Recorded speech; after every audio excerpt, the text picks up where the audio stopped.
Okay, hey guys. So just a quick correction. I work at the Pacific Northwest National Lab in Sequim, Washington. So I'm going to start off with my academic history. I went to Texas A&M to pursue an undergraduate degree in environmental geoscience. I came to Texas A&M from a small community in West Texas, Presidio, Texas. Actually, no, it's a really small community. Largely Hispanic, and there's no Walmart, just so you can get an idea of what it's like. No Walmart. So coming to Texas A&M, Tier 1 research university, was quite a challenge, considering it's the same state. It was culturally shocking. It's completely different. The other opposite side of the state, I was like, I got there and like, it's green here, and they're like, it's not that green. Like, it's green at me. So this is what my university looks like. These are actually some historical images from my university, and I graduated in May, so that's kind of like recent history.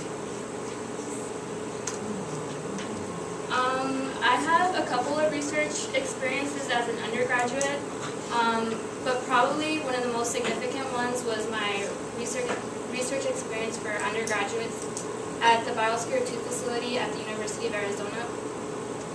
This facility is about 3 acres under glass, and it's really thick glass, so actually UV rays cannot penetrate to the glass. So when they were doing research studies there, they found that bees couldn't navigate because of the UV absence. So like I said, 3 acres under glass. They have 4 environments in it. They have a rainforest environment, an ocean, a Mediterranean savanna, and a Mediterranean desert.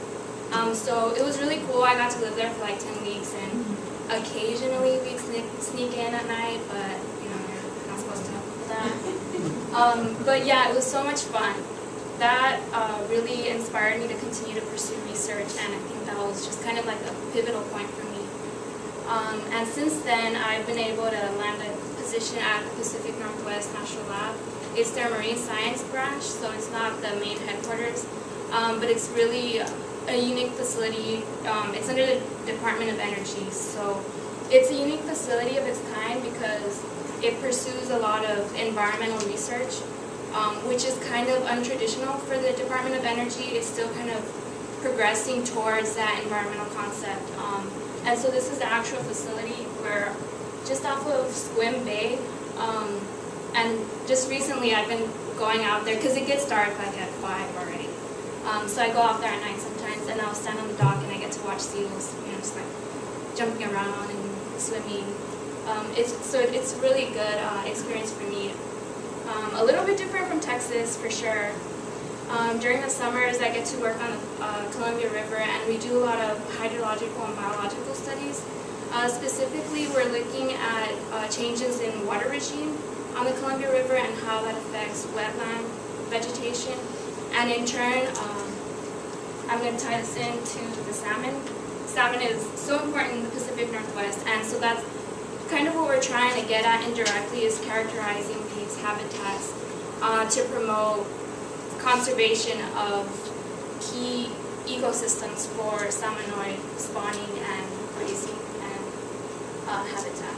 And so that's where I'm at currently. And how does this tie into what I'd like to pursue later? So the Biosphere 2 research experience I had, we did a lot of work with eddy covariance towers. What we were monitoring was the net ecosystem exchange of carbon, just what's coming in and out of carbon flux in the atmosphere under an ecosystem footprint.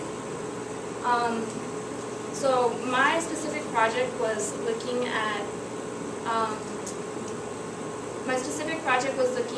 at just the contribution of soil to that, and that ties into the water cycle because that affects how much carbon is coming out of the soil. And in the future, these are my short-term and long-term goals meshed together. These are some of the universities I'm interested in applying to, and I'd like to pursue either a master's or PhD, and eventually become a research scientist in some of, these are some of the options that I'm looking at to continue to pursue research. So.